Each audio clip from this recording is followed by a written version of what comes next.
Welcome to the channel, folks. This has been a long time coming. I've been putting it off for, well, to be exact, about 15 days now. This is a super long video. I would have got it out a long time ago, but I've been spending lots of time with my little Jack and just haven't got around to it until then. So without further ado, we are going to read every single sentence and word on the February 24th, 2023 patch notes, the Seasons PTR. So let's go ahead and get started. We will begin with world experience, some general changes, specifically Brimstone Sands. They improved the messaging on map pins for the Great Architect, fixed an issue where players were not receiving an enter expedition notification when joining solo instances. Exploration, they moved fishing mission from Eden Grove to Shattered Mountain. General fixes, so they fixed an audio bug where participation emote had no audio. They added claps, footsteps, vocal line, and trophy grab sound effects. Updated journal text to reflect new quest info.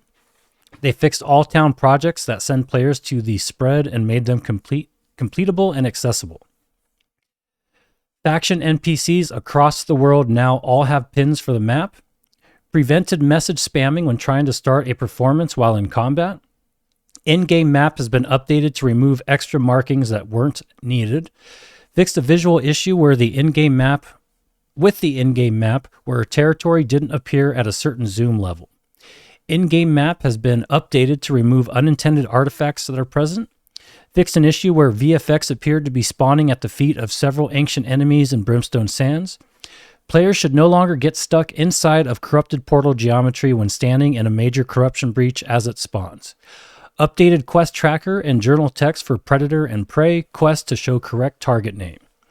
Fixed an issue with Grasping Twilight, where you would always be told you failed to craft the reinforced leather glove, but you would receive one and your quest would advance. Fixed a bug where the quest A Stock of Ironwood improperly awarded Eden Grove territory standing. Fixed the map pins so they appear once the player travels to Stormcourt Shipment for the quest Barrels of Unerring Accuracy. Made sure all the map pins for the A Stock of Ironwood quest had the appropriate text appear on screen. Made a change to the quest Knight's Vigil in Monarch's Bluffs. The quest should now properly update when approaching Knight Regent Jinjay if the player recalls to the inn rather than visiting the Spirit Shrine. Updated the map pin for the location of Grizzlemaw for quest Ever Been Mauled in Everfall.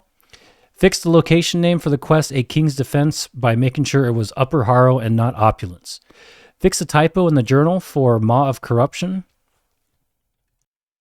Fixed an issue with the Foreman's Ledger quest and the Starstone of Shattering quest, where in some cases players could not turn in the quest to William Heron.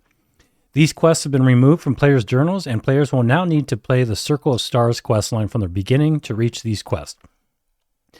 Empty faction mission quest loots are no longer shown as lootable and cannot be looted until they reset. And finally made sure that players could collide with training dummies inside sanctuaries. Some notable fixes. Fix an issue where your head could become invisible when trying to dye your armor while wearing a full face covering helmet skin. Added mutator materia to cache of mutated armaments. Foley audio attached to player characters now matches the skin they are wearing. Updated the here it is, folks. Updated the PvP flagging tooltip to include the previously unmentioned gathering and global luck bonuses. However, I just made a video on this and it's showing a 1% and 3% loot bonus instead of the 10 and 30% that was mentioned in the luck FAQ. So we're still trying to figure out that. Is that a bug or is it just the way that the luck is calculated? And somebody made a really nice post on the forum that is also in the description. The forum post. Okay, Brian, take this out of the thing. We're going to start that over. Here we go, folks. Updated the PvP flagging tooltip to include the previously unmentioned gathering and global luck bonuses. However, there is a bug with that. Maybe it might be a bug. I've just made a video about it. Check it out. It's on the PvP or the PV. Oh, It is on the PTR now, but it only shows 1% and 3% instead of 10 and 30%, which they mentioned was the actual percentage back in that luck FAQ. So let's just take a look. Somebody actually made a post, or somebody responded to one of my posts on the forums about this exact issue. So we're going to check that out really quick as a little bonus for you guys. So here we go. This is from Ryan Aslet. And what I said is, so what's the deal with this? Has anyone got an answer yet? I was also under the impression the bonus would be 10% and 30%. Maybe it's a PTR bug, hence why it's on the PTR. I'm assuming it's a bug, but it's nice to see that they are trying, right? It's nice to see they are trying. So Ryan came in right away and said this. The deal with that is that using percentages in the user interface has always been a source of bugs and unintended issues, because we know that 10% doesn't actually mean 10% of anything, which he's right. But we do know that it means 1,000 points, which when applied to certain rolls amounts to 1% of the total roll value. But that still doesn't really reflect what it does. The reality is that you get 3,000 points of gathering luck and 1,000 points of loot luck, and you have ever since the 1.1 Into the Void in November 2021. And that's correct. The tooltip was there, then it was gone. I've never seen that tooltip. I don't know what he's talking about there, but maybe there was a tooltip showing luck. I don't remember it. Now it's back and says different stuff. But underneath, you get 3,000 points of gathering luck and 1,000 points of loot luck. Blah, blah, blah, blah. So that's his explanation. It's probably a correct one, but I would still like to see either, give us the points or just give us the 10 or 30%, because leaving it at 1 and 3%, which is what it's showing on the PTR, 1% global loot luck and 3% gathering luck, people are going to have a problem with that. So something's got to be done regardless. Anyway, let's continue. Fix potential server crash related to auto-equipping items in game modes. Fix some visual flickering on characters during specific actions. Fix players' skin. Example, the forearms being tinted a different color in some cases during PvP game modes. They fixed a bug with players getting into a bad rotation upon exiting some turrets. Fixed issue where players would sometimes fall through the ground on death. Fixed UI showing incorrect number of players during group duels if a player forfeited. Fixed bug with turrets jittering when moving the camera while controlling it. Improved the alignment animations with interactables when running. Updated the three-way war side quest in Everfall so that now it flags the task to meet each faction rep completed as long as the player has started the faction intro quest. They fixed typos for Syndicate rank final boss Croc's description. Updated the quest down Reekwater Way to be properly listed as level 58. Fixed a visual issue on the map where a few forts and war camps were not marked for Morningdale, Reekwater, and Restless Shore. Fort structures for Monarch's Bluff and Cutlass Keys are visible now. Fixed a bug where a player would get stuck speaking to an NPC after an in-game cutscene. Fix a bug where auto-running into a cutscene would disrupt it. Fix a bug where team wipes double penalize the player. Fix a bug where the player is unable to respawn to house after death in Brimstone. Fix a bug where the player is unable to respawn to the inn in territories with 2 outposts or settlements. Fixed bugs where Axe could show instead of Azoth staff when wielding arcane protection. Added additional rocks in ruins of Antium so player can no longer get stuck. Some expedition changes, just some general changes here. Fix an issue where curses were not being removed in mutated expeditions after the final boss was killed. Fixed a bug where emoting while carrying the Azoth staff in expeditions put players in a bad state. Players no longer need to be in the group before an expedition opens in order to fast travel into the expedition. Oh, that's nice. Players will always be able to fast travel when joining a group in an expedition. That is actually really nice. That has been plaguing us since day one. So if you join in late to an expedition or the team already killed the first boss and you were coming in to just help and finish it, you don't have to run all the way to the expedition. You can fast travel right to it. So that's actually a really, really good change. Barnacles and Black Powder. They updated some achievement text for Barnacles and Black Powder to be more accurate. Dynasty. They retargeted mission for Summoners. Cut chest mission. Garden of Genesis. Fixed an issue that caused team wipes to sometimes be applied twice in mutated expeditions. For Starstone. Gruengdol's skeleton minions will be properly destroyed after she is defeated. In Tempest Heart, Isabella's subtitles now don't play for distance players. Fix an issue where repeater turrets could take damage from certain attacks, and fix an issue that Isabella will stand still at the first engagement. For the Ennead, they removed the ability for enemies to be kited into the fight with Godling Kepri in the Ennead Expedition. Some notable fixes: they fix an issue where a player was unable to enter or re-enter an existing expedition if someone in the expedition is on their last weekly expedition. For Mutators, remove the Elemental Resist, Fire, Ice, Nature, and Void mutation effects from all mutations. So mutations will no longer obtain the 50 and 75% reduction in elemental damage for the elemental type associated with that mutation.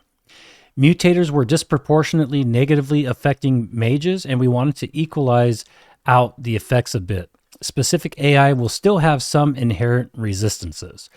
They also fix an issue where the Inflamed Dot and Hellfire mutators would sometimes be stuck on the player indefinitely. Oh, that would suck.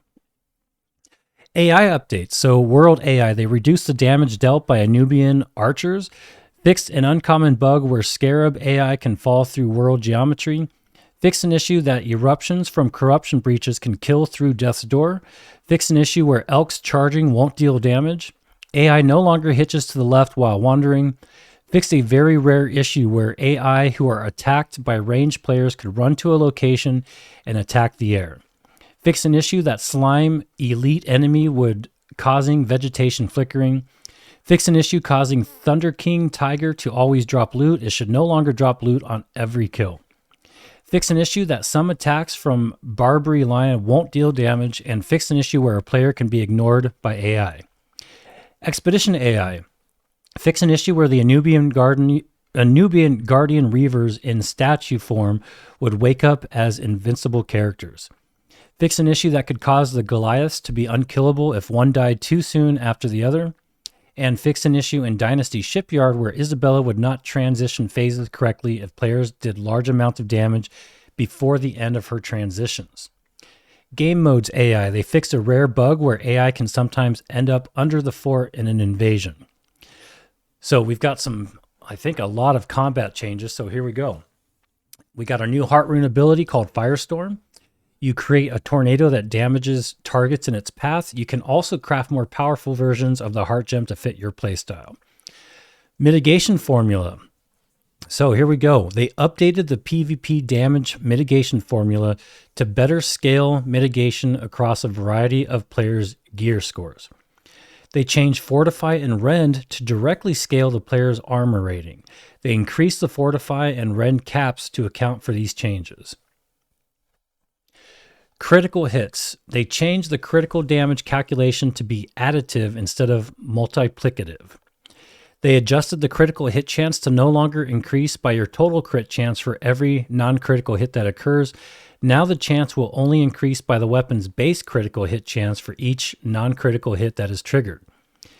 And they also increased base critical hit chance on the Fire Staff, Void Gauntlet, and Ice Gauntlet by 6%, on the bow by 2%, and all other weapons by 4%.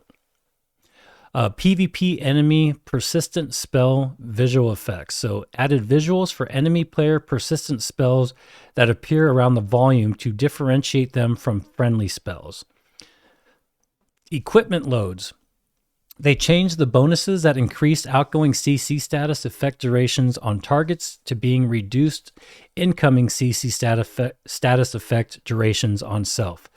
So for heavy equip load, incoming crowd control debuffs, they reduced it by 20% duration, and medium equip load, incoming crowd control debuffs are reduced by 10%, or the duration is reduced by 10%. So 20% reduced duration with heavy equip load and 10% reduced duration on medium equipment loads.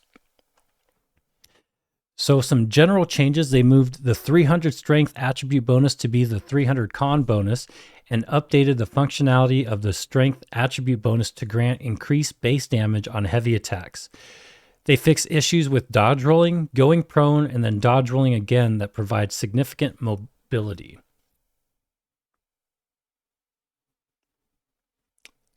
They fixed an issue where the 200 strength and 250 dex attribute bonuses were not consistently applying the damage bonus while some slows are active. They updated the magic weapon heavy attack buffers to be more reliable. They fixed an issue where you could perform attacks with the wrong weapon by spamming the attack and swapping inputs.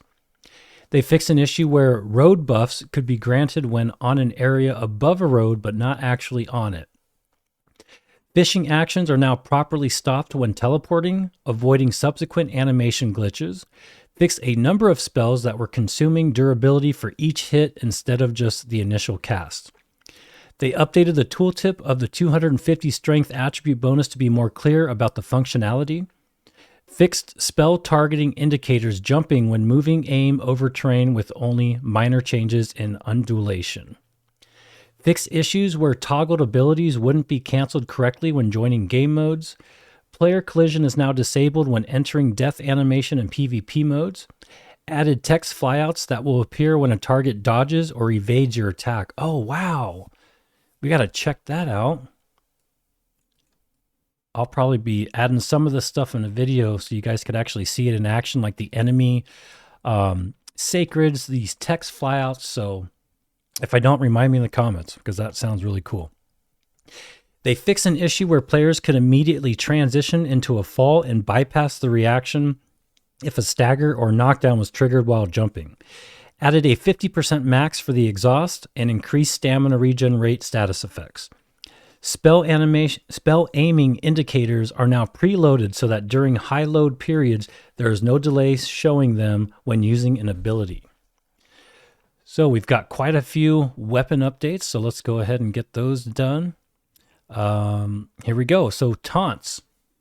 They added in taunt gem compatibility to several weapons and abilities to create additional choices when tanking. So they want to give us different combinations, different weapon combinations so that we can tank with, I guess, kind of whatever we want, like an Ice Gauntlet. So Calamity Counter, it's an 8-second AoE taunt on activation. Mighty Gavel, 4 seconds on hit. It's a 4-second taunt on hit. Maelstrom has a 4-second taunt on hit. Cyclone has a 2-second taunt on hit. These are all on hits, by the way. Incinerate, 3 seconds. Wind Chill, 3 seconds.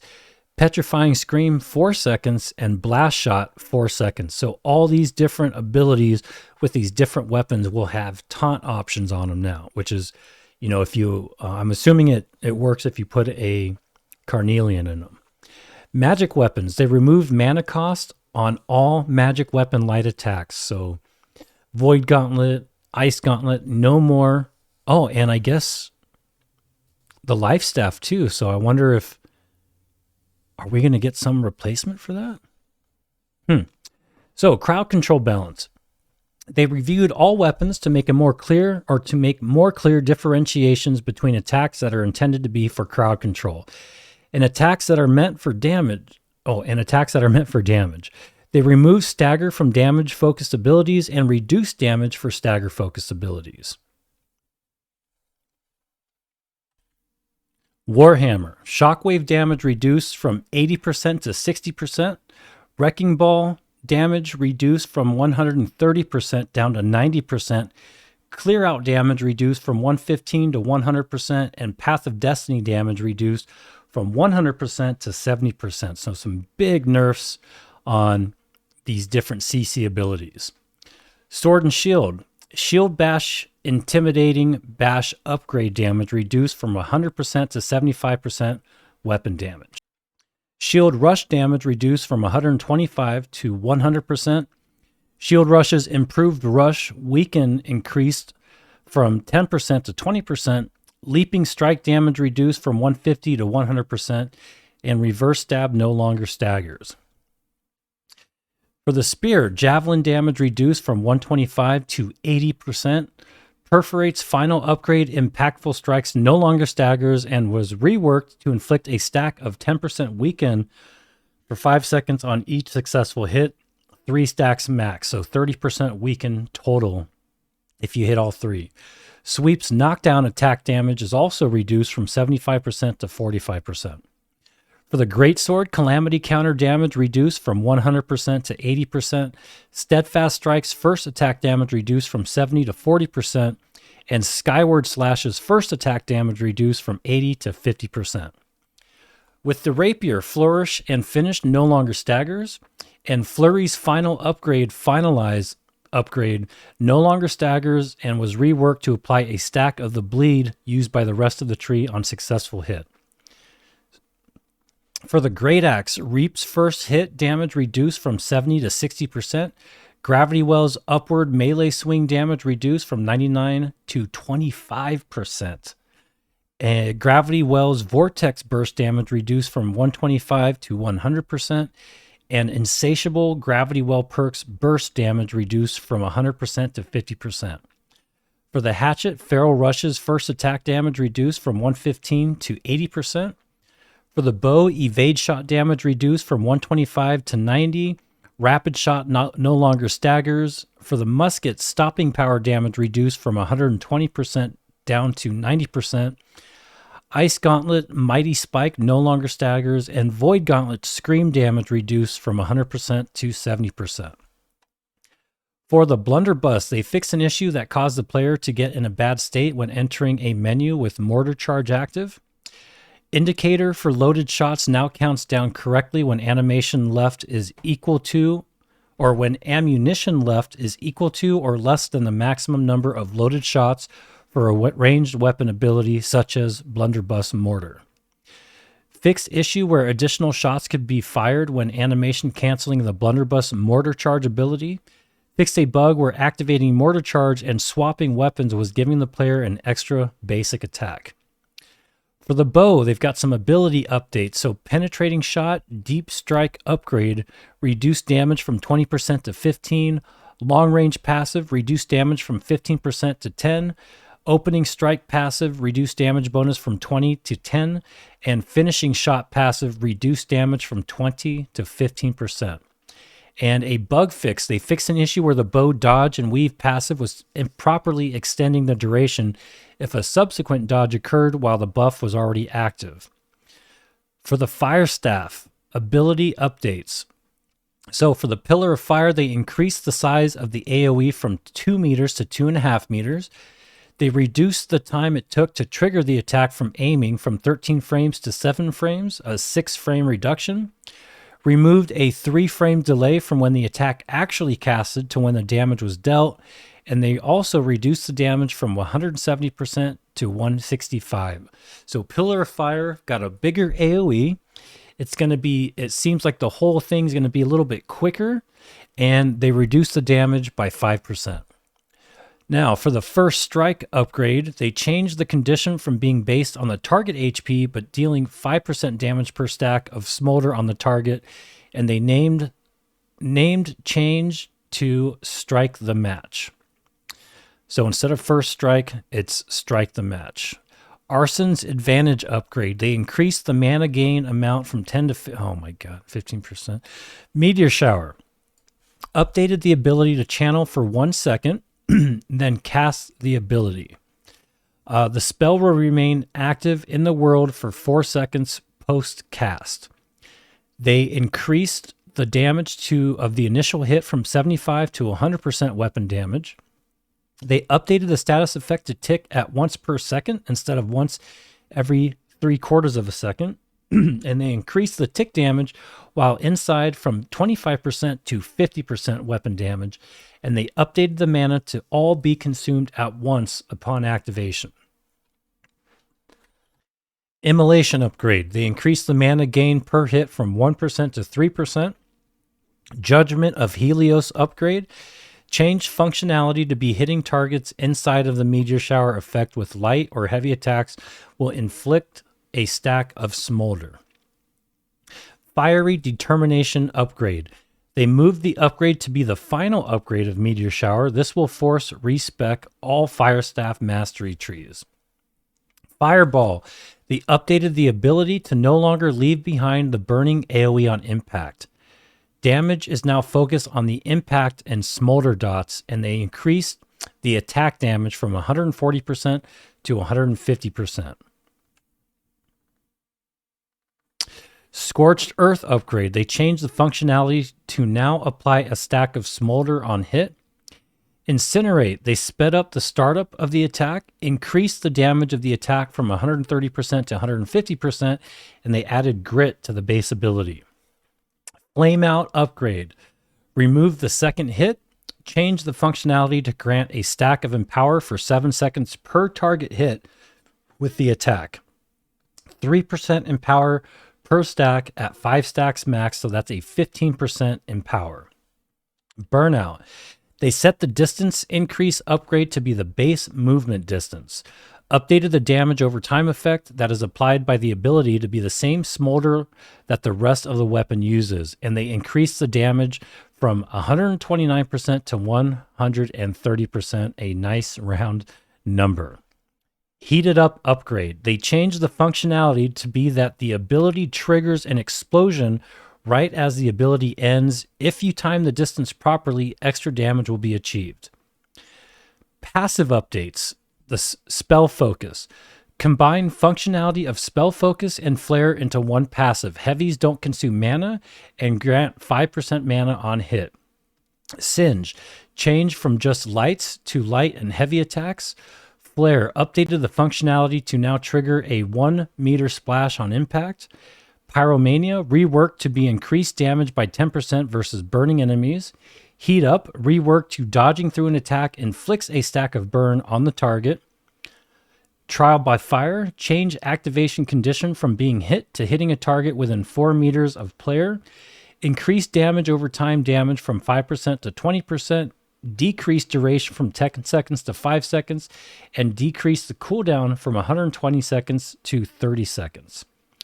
Updated all tooltips referencing the specific smolder burn to state smolder instead of burn. Burn will still apply to all general fire dot status effects, including smolder, but smolder is a unique burn. Ultimate updates. Rune of Helios. Increase the radius of the AoE from 2 meters to 4 meters and reduce the damage bonus from 25 to 20%. And Reheat Ultimate. Change to hitting a target with a heavy attack that has 5 stacks of burn will pop all burn stacks and deal 100% weapon damage in an AoE explosion around the player. That's a lot of changes for the Fire Staff. Bug fixes. They fixed an issue where Meteor Shower's Immolate upgrade was not properly functioning when using the Keenly Jagged perk. Fix an issue where the Fire Staff Incinerate ability was not able to apply additional stacks of burn with the Scorched upgrade or additional stacks with the Flame Out upgrade. Fix issue where the Fire Staff combat speed passive and Reheat Ultimate 4-second timer would sometimes trigger without activating an ability or putting it on cooldown. Fix an issue where players couldn't ability cancel the precasting aiming pose of Pillar of Fire and Meteor Shower. Those abilities should now be in line with the functionality of similar aiming poses of other magic weapons. Fix issue where mana consumption was sometimes not being handled as expected when using Flamethrower. Fix an issue where the haste from the Fire Staff passive combat speed could persist through weapon swap. Fix an issue where Meteor Shower could sometimes apply multiple stacks on a target. Fix an issue where Pillar of Fire could trigger Rune of Helios prematurely, and fix a bug where Runes of Helios cooldown could display wrong values when entering a game mode. Some Greataxe ability updates. So Gravity Well is now considered a ranged attack, and Charge updated the incorrect range description from 10 meters to 15 meters. Bug fixes. They fix an issue where Engage could hit twice. Fix an issue where some damage bonuses were not properly functioning with the Greataxe Bloodlust Ultimate. Fixed issue that would cause Gravity Well Vortex to disappear if a target hit by it died immediately. Fixed issue where the roots applied by the gravity pressure for the Greataxe would apply through blocks. Also updated the icon for those roots to show as red to indicate it is negative. Greatsword ability updates. They tuned the primary and heavy attack homing to be consistent with other melee weapons. Giant Slayer, they updated the tooltip to be more clear on the target needed to be above 90% health and not self.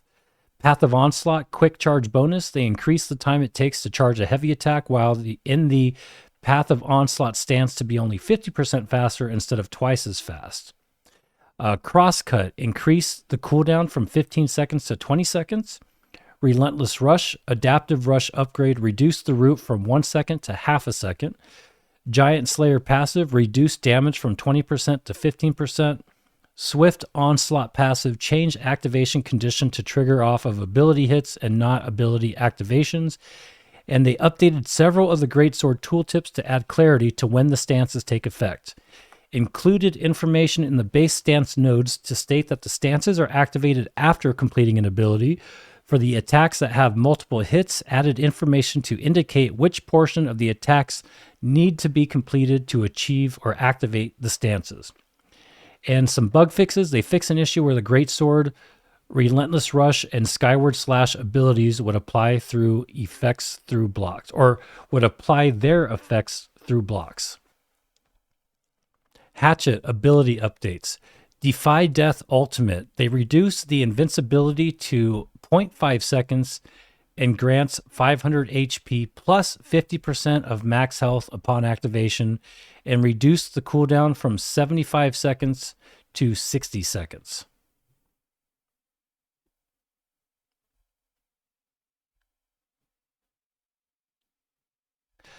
Okay, so Defy Death Ultimate. I'm going to read that one more time. They reduce the invincibility to 0.5 seconds. So you're only going to be invincible for half a second. So it may still save you from getting hit that one time. And instead, it's going to only last half a second, and it's going to grant you 500 HP plus 50% of your max health upon activation. So it's not going to be like a Tryndamere ultimate where you can just run around and not have to worry about dying for however many seconds. The intent of this change is to prevent Defy Death from being a risk-free situation. It still saves the player from death, but it just doesn't allow the player to recklessly remain in the fight while not having to focus on their health values. Fortifying Strikes. They change the activation condition from 3 consecutive light attacks to 1 heavy attack. Enraged Strikes. Change from being all basic attacks to heavy attacks and abilities. Berserking Refresh upgrade. Updated to be 5% lifesteal while Berserk is active instead of granting a flat amount of HP while active. Desperate Refresh. Set up a cap of 5 activations per attack for the cooldown reduction passive to match similar passives for other weapons. Bug fixes. They fix an issue where the Relentless Fury and accumulated power passive durations could not be extended. Fixed issue where the Relentless Fury and accumulated power passive damage bonuses from the Empower would not be applied to non-slash damage. They fix an issue where the Desperate Refresh passive was not working with thrown hatchets. Fix an animation issue when pressing prone or crouch at the same time as aim throw. Fix an issue where the critical throw passive for the hatchet was not differentiating melee versus ranged throws. Fix issue where the hatchet ability Infected Throws upgrade Mortal Power didn't properly portray the extended duration of the upgrade. For the Ice Gauntlet, we've got some ability updates as well. For the Ice Pylon, they activated or added an ability to despawn the Ice Pylon by holding the ability input for 1 second while Ice Pylon is active. Added Ice Pylon health details to the description. Entomb, they updated the description to include dodge as a way to exit Entomb, and added Entomb health details to the description. Wind Chill added the ability input delay of 0.6 seconds after ability starts to avoid accidental cancellations. Passive updates. Cold Reach updated distance from target from being further than 15 meters to within 15 meters of a target. Empowered Frost increased the mana gain while performing an attack while inside a frosted area from 3 to 6 inches. Bug fixes. They fixed an issue where Ice Shower's Punishing Storm upgrade was not properly functioning when using the Keenly Jagged perk. Fixed an issue where the Ice Gauntlet Entomb ability would bypass the Mana Stop mutation effect. Fix Ice Pylon preventing Gathering Storm from triggering after 3 consecutive light attacks, and fixed a bug where melee attacks homed towards friendly Ice Pylons. Life Staff ability updates. So Absolved passive updated to be for heavy attacks only, since all magic weapons no longer cost mana on lights. Oh my god, so that's what they did. So only your heavy attacks will cost mana unless you get absolved. Removed the required connection between the absolved, mending touch, and blissful touch passives in the healing lifestaff tree. Sacred Ground upgrade Holy Ground. They reduce the power of the increased stamina regen rate from 50% to 25%. So more lifestaff nerfs. Cool. Bug fixes. They fix an issue where the spellcast target indicator was not moving smoothly. Fix for players that are using a lifestaff unsheathed with non-sticky targeting healing active near a valid healing target and with both actions bound to the same key. Fix a bug where players using a lifestaff as described above could unintentionally ping by pressing the key bind at a specific interval while running forwards or strafing. Fixed a bug where players using a lifestaff as described above could not ping on the map. Musket ability updates. So for the traps, they adjusted the cooldown to only trigger after the startup of the attack so that if the ability is uninterrupted prior to 1 frame before the toss occurs, the ability will not go on cooldown. Tuned aim down sight accuracy to reduce effectiveness of rapid long-range shots. Accuracy will be reduced when moving and aiming quickly. New passive steady hand, so it replaces the ballistic advantage. Increase accuracy of any musket shot when aim down sight is maintained for 2 seconds, and increased accuracy will reset after a shot is fired. Steady hand passive activates in 1 second, and it resets on shot while in shooter stance. Greater accuracy. Updated to remove accuracy penalty from hip shot. Updated the musket's aiming reticle's appearance to better function with the musket accuracy system. Bug fixes. They fix an issue with reload animation repeatedly playing when spamming an ability key during a reload when trap or sticky bomb is assigned to that key. Fixed issue where players could sometimes get into a broken state with the musket when transitioning into abilities from prone. Fixed issue where the players could sometimes move at a faster rate than intended, movement speed for a few seconds while tossing the sticky bomb. And fixed issue where sometimes players couldn't move during the throw if they initiated the throw while idle. Fix an issue where sticky bomb wouldn't deactivate properly when teleporting. Fix an issue where the musket trap's route was not consistent with the normal diminishing returns on routes when applying the route to a target with a trap while the route is already active. Fixed issue where throwing a trap with the musket sheathed would result in the cooldown being activated even though the double trap upgrade was unlocked.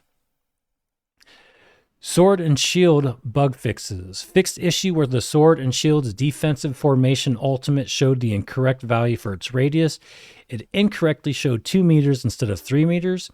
Fixed an issue where Sword and Shield's defender ability visual effects would not display when used by other players, and fixed an issue where players would be considered in combat when activating Defender's Resolve without taunting an enemy. Void Gauntlet ability updates.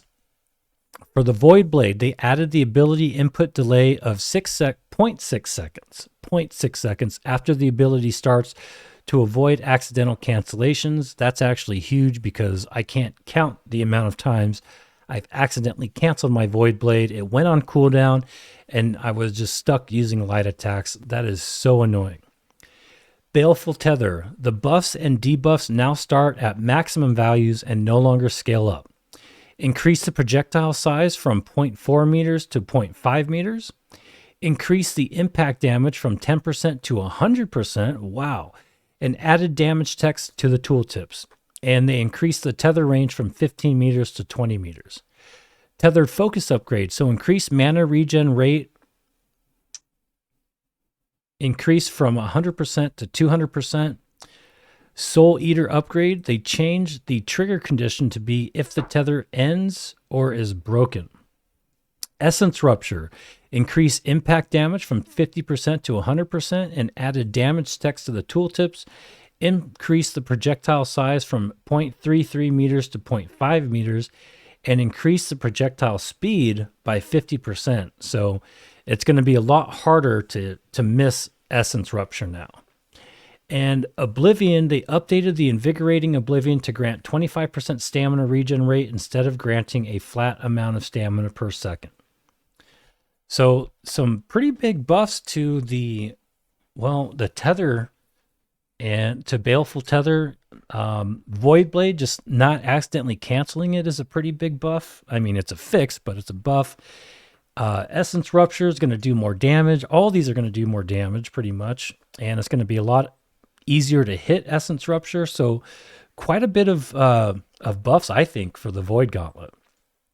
Now, we also have some passive updates for the Void Gauntlet. Efficient Harvest. They remove the condition for being below 25% mana and changed health drain reduction from 50% to 35%. Deadly Range updated the condition to be against targets with an active debuff and made it work with both light and heavy attacks. Fervent Thirst, they updated to work with both light and heavy attacks. Cleansing Harvest replaces Refreshing Harvest.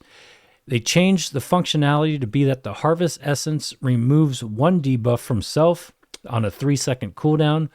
Leeching Bolts, they removed the target health percent condition and reduced the amount of bonus healing from 30 down to 20%. And Extended Suffering updated to work with both light and heavy attacks. Now for some bug fixes, they fixed a bug causing Void Blade from not properly appearing on players. They also fixed a bug where the status effect from the Slowing Tether perk didn't properly show its scale value in the tooltip. They fixed an issue where the Void Gauntlet Baleful Tether wouldn't always function properly when triggered near the max range, and fixed an issue where players would be considered in combat when using Harvest Essence. And then we've got some more updates regarding perks. I was going to break this up into 2 videos, but I decided to say, screw it. Let's just get it all done. This is going to be all patch notes for the PTR as of March 8th. So, Empowering Meteor Shower. To compensate for power increases across the board for the Fire Staff, the Empowering Meteor Shower perks duration was reduced from 10 seconds to 6 seconds, and it no longer refreshes the duration of all stacks on reapplication. Halfway done, folks. Empowering Incinerate. They renamed from Stable Incinerate to Empowering Incinerate. Removed Grit from the perk and made it apply to the base ability. Increased max damage from 3% to 12%. 20% on weapons, and 4 to 17%, 30% on weapons, but added a condition against targets with a burn status effect. Empowering Fireball. Updated the activation condition to be against targets above 50% HP. Change was made due to additional power added to the base ability, and having that big of a flat damage bonus on a perk was incredibly strong. Efficient Burnout perk. They renamed the perk to be Fortifying Burnout, and they changed the functionality to grant a stack of 3 to 8% or 13% on weapons, fortify for 5 seconds for each target hit with the stack, max 3 stacks. Accuracy perk, reduced accuracy bonus for perk by 50%.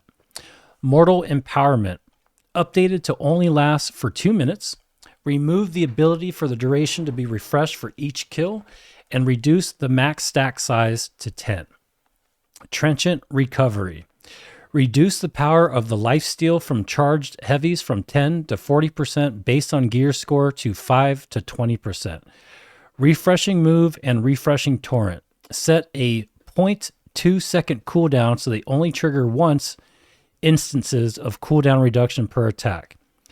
AI Creature Family Bane perks. Updated to deal 10% additional max damage when it's on magic and ranged weapons. That's part of the let's make magic weapons more viable in PvE. Refreshing Rupture. Updated tooltip to use cooldown instead of recharge in the description. Exhausting Infected Throw. Updated the tooltip to remove an unnecessary negative symbol. Some notable fixes. Fixed issue where the Stamina Recovery Amulet perk did not mention that the activation condition was for their health to be below 50. Fixed issue where the Fortifying Sacred Ground perk functionality would persist after weapon swap if the perk was on armor. So does that mean if the perk's on the weapon, it stays? Fixed issue where various food items did not have the durations extended when using the large consumption bag perk. Also updated several tooltips of the items to better clarify the durations of the standard food effect versus the well-fed healing buff. Fix a bug where gem damage conversion was not taken into account for calculating damage falloff based on distance for range weapons. Fix issue where higher tiers of ammo was not increasing damage provided by an elemental gem on the Blunderbuss. For Heartrunes, they fixed an issue where the Heart Gem rune attack damage would not be reduced when using aversion perks, Sword Defender's resolvability, and Sturdy Shield passive. Greataxe's Enduring Strike, Warhammer's Hardened Steel, and Greatsword's Perfect Vigilance. They also fixed an issue where certain Heartrune abilities were able to be used while encumbered, and added a notification that added clarification text indicating why the Heartrune abilities are not able to be played. Game mode update. So for wars, target dummies cannot be attacked during wars. Defenders can now select spawn points inside the fort, and attacker siege weapon blueprints for tier 2 and tier 3 now auto-bind themselves when being placed. Outpost rush. Increase the amount of individual score players get while capturing or contesting the OPR claim circles. It has no effect on overall team score, just personal score. They also... Okay, so you get more points for actually capturing stuff. I thought that was already a thing, but maybe I misread it. They also remove duplicate kill confirm messages when you kill another player.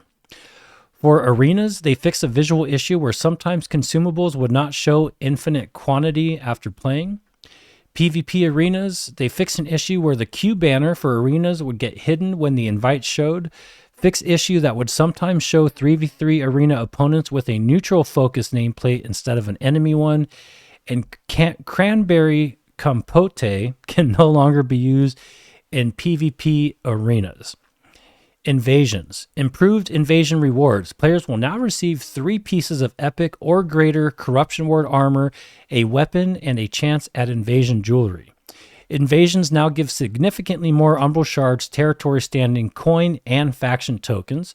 And they also fixed in-world markers on gates and capture points not showing up for players that join a war or invasion mid-match. Economy, progression, and gear. So we've got some gear, loot, and reward changes. This should be interesting. Progression rewards. So the quest Corruption Tinged Fish no longer gives a basic, no perk, gear score 500 ironwood fishing pole, but instead a loot box that is a chance for gear score 500 fishing shoes or gloves. They fixed an issue that resulted in some Greatsword salvaging into engineering scraps. Fixed an issue that prevented Legion housing items from being salvaged correctly, corrected the gem perk for deep roots to the armor version, removed tier 2 ammo from loot chance on levels 20 plus. Guitar page 2 for the song Sound of Bells is now correctly set up to drop from POIs that are level 25 or higher. Fixed a bug where the Rusher Greatsword rolled perks in a way inconsistent with other outpost rush weapons. Fixed an issue causing... my eyes are going, I'm getting cross-eyed here. Fixed an issue where causing trials to award Citron, Gypsum, and Umbral Shards to players below level 60. Fixed an issue that was causing players lower than level 60 to receive Garnet Gypsum as a reward for 3v3 arenas. Added a function to allow procedurally generated epic items to be upgraded to 600 gear score and roll an additional perk. Weapons that were previously unobtainable are now possible rewards from some arena bosses. Fix an issue causing many named items that drop from mutators to scale themselves to a player's expertise level. The named items dropping from mutators should no longer scale themselves based on expertise. Adjusted the loot tables for ammunition to include tier 2 through tier 5 ammo types. Ammo should now drop in a tier that is appropriate for the player's level. No more iron arrows during that elite chest run. Yay! And added the perk Resilient as a possible perk when crafting items using the Summer Medley Fair crafting patterns. The affected sets are Colorful Kraken, Sturgeon Style, and Masked Mackerel. Progression gear. The named bow Torrent has had its name changed to Rainstorm to differentiate it from the named Greatsword and to better fit its own lore. Updated the description text and removed the incorrect characters and replaced them with the appropriate apostrophe. Fixed the spelling error with the crafted Empyrean Void Gauntlet. Fixed a typo in the item description for the crafted Empyrean Void Gauntlet. Updated the description for the Varangian Knights Tier 5 weapons to fix a spelling error. Updated a handful of event crafted items to allow resources to be given upon salvaging.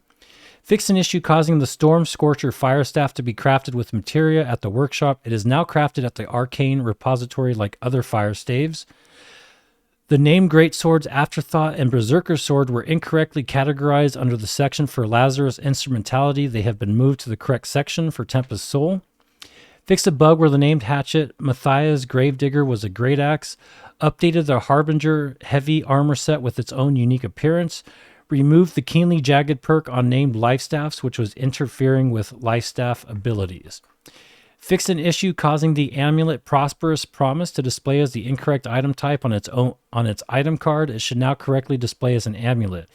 Fixed an issue where the skinning knife Turkulon's Claw could have buy orders placed on the trading post despite it being untradeable. Fixed an issue where items could be deleted if attempted to transfer while the player had over 50 inventory items, or 500 inventory items rather.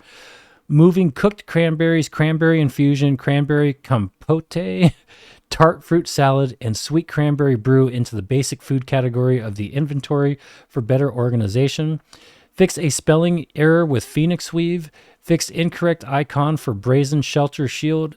Corrected icon appearances for Spear and Greatsword charms. Remove the gem slot from the following shields as shields don't have gem slots. One-handed Tower Shield, Angry Earth Arena Tier 5. One-handed Kite Shield, Angry Earth Arena Tier 5, and one-handed Round Shield, Angry Earth Arena Tier 5. Updated the tooltip for Forest Keeper's Amulet. Corrected incorrect icons being displayed for Amber and Carnelian Jewelry. Corrected the icons for Breachwater Cloth Armor. Fixed an issue causing named equipment given as part of the Brimstone Sands questline to scale itself to the player's expertise. They should act the same as other named equipment now and do not scale. Fixed a typo on Deep Earth Lifestaff so it reads Lifestaff instead. Updated the quest reward Deep Earth Lifestaff so that it has focus as its attribute and uses a Lifestaff appearance. The rewards text in question should now read properly. Fix for certain items not becoming legendary when upgraded to 600 gear score. Added eggs to the Supreme Amulet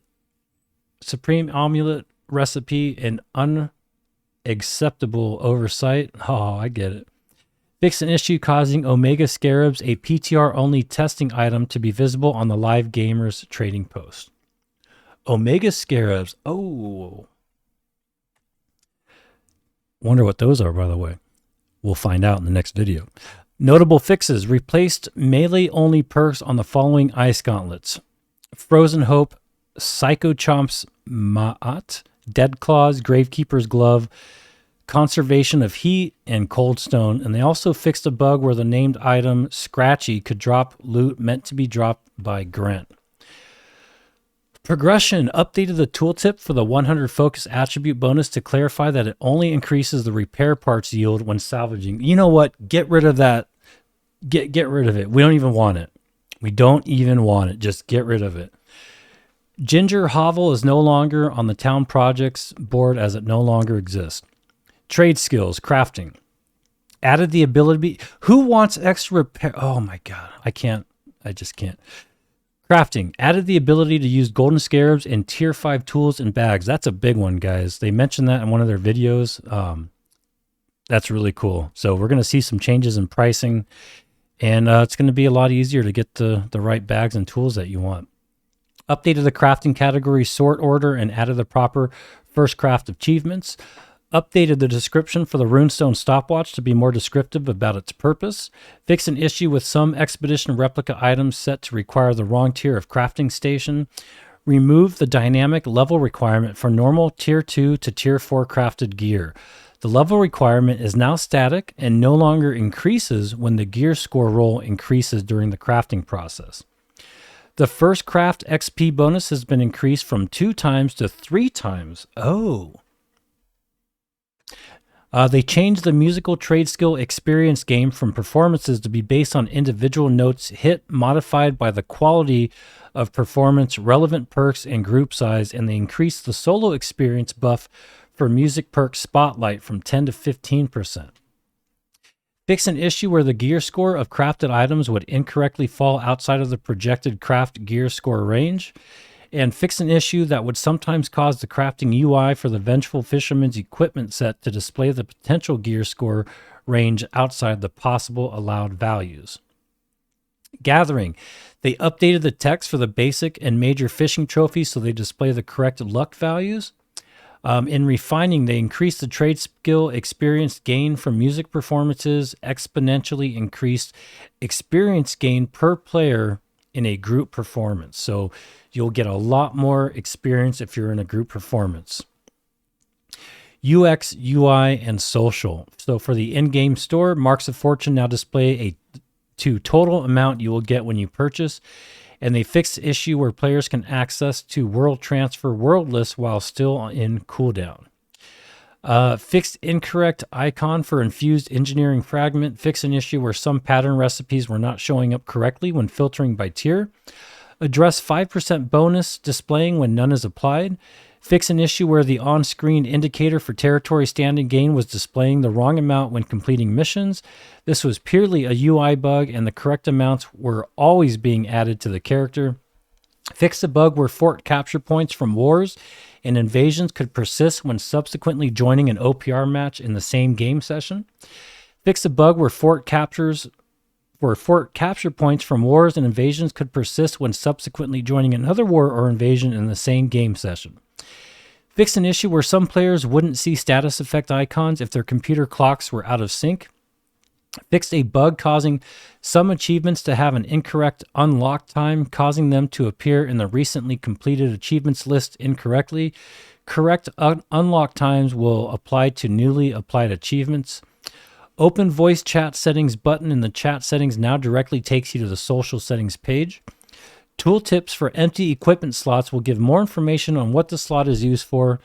Journal pages will no longer briefly show the new indicator in some instances of browsing the lore pages. Journal pages that are undiscovered can no longer be selected in the page select screen. Outpost Rush scoreboard no longer has overlap between the boss title and its status in some languages. Main story quest objective markers on the map have a glow when located in a settlement unless zoomed in. Pinned quest icons display larger than unpinned icons. Zooming in and out on the map does no longer causes pinned quests to shrink in size. Fixed text alignment of group warning on Mirkgard Cathedral's map flyout. Bullet points on world confirmation screen. Brimstone Sands quest achievement text is now not shrunk down on the achievement rewards banner, and the full text is in a tooltip when hovering over the achievement reward icon. Focus effect on buttons and character creation are no longer extended off the button. Updated character transfer store tooltip. Emotes display tooltips even if they are unlocked. Fix percentage spacing in some languages for territory bonuses on the map. Fix the health bar over enemy players disappearing immediately if that player heals to full health. Void gauntlets and ice gauntlets now no longer incorrectly compare against each other. Make sure round label changes languages. Make sure round label changes language when updating language within a 3v3 arena match. Territory information on the world map now shows the exact percentages and amounts of standing bonuses. Leaderboard scroll bar no longer covers list items. Filter button in the leaderboard screen now shows the appropriate amount of filters used to view the leaderboard. Removed references to quarterly leaderboards and replaced with seasonal for Season 1. When viewing a crafting station, it now shows the quantity currently owned, inventory, and storage for the item that is selected. Fix an issue where all round shields shared the same appearance. Fix an issue where the tooltip was not appearing to teach the player how to zoom in the camera when viewing skins and dyes. Fix an issue where the arena recruiter brought the player to the incorrect game mode tab. Cinematic Quest interacts now display the correct interact marker. General social leaderboards. The countdown timers for weekly, monthly, and quarterly have been changed to reflect the current period. Companies, when a player either logs onto a company as governor or gets promoted to governor with a different faction than the guild is corrected to the governor's faction. Add governor image and social menu to all companies page. Trading posts. Fix an issue causing Night Veil shields and fire staves to sort into the incorrect categories on the trading post. Fix an issue where items with 5 non-gem perks were not displaying all of their perks in your inventory list or the item summary. Players can now search for items with 5 perks on them. Fix an issue where the notification for fulfilling a buy contract was not correctly reflecting the trading post fees when displaying your received coin. Fixed issue where outpost-based trading post interactions would cancel after player hub migration. Disable cancel button when posting a new buy or sell order in a trading post. Fix an issue where quantity value overlapped the slider diamond when creating a buy or sell order in the trading post. Fix an issue that caused the list of items in the buy tab of the trading post to reset to the top after purchasing an item. Housing, they updated some chairs to have sound effects, and they also fixed issues preventing the Siren Queen spear from being placed in a green outline state in houses.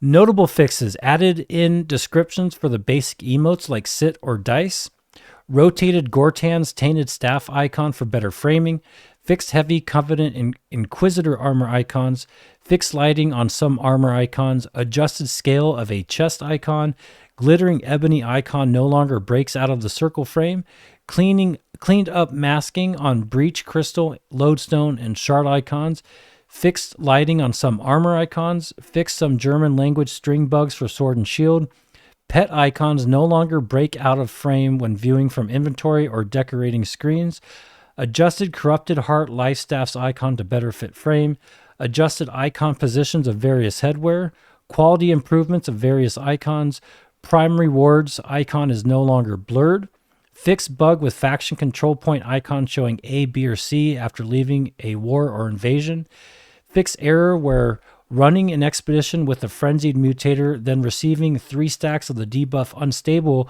would display the wrong damage number. Fixed player nameplates appearing the wrong color after a war or invasion. Fixed an issue that caused the mouse to disappear when clicking on the die menu, and audited all the strings in the game for better clarity and consistency in terminology. Quality of life improvements. After crafting an item, the crafting screen will leave the previously selected ingredients in place until you select a different recipe. That's another big one, folks. Messaging for character deletion updated to clarify that players can contact customer service within 7 days of deleting a character. The mouse will be restored to its previous visible position when a screen appears that requires it. Adjusted inventory repair parts tooltip hit area. Added functionality to change the size and opacity of in-game quest pins. Fixed a bug where group members' icons would not be restored to the map when a player logged out and then returned to the world. When in the crafting screen, the current count and inventory of the item being crafted will be displayed. Fixed an issue where faction mission turn-in icons may appear in the wrong place after returning from Outpost Rush. Added an apply skin button for a single skin item and skin sets, or 4 single skin items and skin sets. Audio. Ancient amalgam footstep audio plays, fixing sync issues with sound effects for ice shower ability. Petting loop now stops when player exits petting animation. Remove subtitles from Ifrit. Added in missing audio to lava. Music should now play when quickly entering and exiting musical performance mode. Siren Queen death vocals and sounds shouldn't be truncated now. Throw Snow emote has audio. Resolved an issue where the Rocking Horse emote didn't trigger its audio. Lost character AIs now play hurt vocalizations. Varangian Hounds patrolling audio fixed. Fixed out of sync vocal event in Salute emote. Fixed all the missing NPC tags in the combat music CSV and made sure it was the same as the valid NPC tags. Fixed the impact tables and the hit volume categories on the Fire Champ slice. DSP effect back on it. Sword sound effect sync is fixed. No more spam in the chat window, and we can hear AI combat music starting and stopping properly now. Now the music states don't double during the loading screen. It only changes once the loading screen gets dismissed. It should be stacking anymore. The previous sound should stop and you should only hear the new sound being triggered. Unfortunately, the sounds are driven by the animation, so if a player can spam the animation super quickly, the problem should be fixed. The chimneys will now burst fire in sync with the smelters, and the samples will crossfade over distance. Fix audio not playing when interacting with the Legion supplies during the Strength and Weakness quest. Added missing audio to A Blaze of Glory. Added missing audio for Puppergeist House Pet. Brimstone Settlement Wood Footsteps audio now heard, and Legion Fort Wood Footsteps audio are now heard. Miscellaneous. Fix an issue that prevented players from being properly restricted from accessing overpopulated areas. Edits to helmets to eliminate ear clipping. Adjusted skirt width to reduce sword clipping. Fix an issue around the shamanic headdress headpiece dye channel. All channels should be properly dyeing now. Updated the shamanic tipper apparel so it properly dyes in instance events such as OPR and war. Fix the insatiable flame VO and text dialogue mismatch issue in French. Fix a typo in the description of the Amarine Temple Greatsword.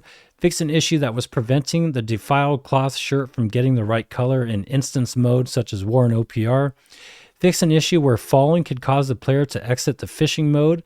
Fix bug with siege supply generators not generating items when close to limit. Fix a bug where using certain emotes and then fast traveling could put players in a bad state. Fixed escape to cancel bug on fly-through. Or fixed ESC to cancel bug on fly-through. Fix a visual issue with the Clob Robe apparel. Fix a multiple visual issues with the Shamanic Tippet apparel. Fix a visual issue with the Bold apparel. Fix multiple visual issues with the Fallen Spirit apparel. Fix an issue that prevented the medium defiled armor set from being dyed. Generated missing VO timelines for Glaucomo Atoll VT. Fix a visual issue with the Pharaoh's bowstring. Fix multiple visual issues with the mutated obelisk apparel sets. Fix an issue that prevented the light mutated Starstone armor set from being dyed. Fix missing VO for Innkeeper Nagak Bitch Lam of Morningdale.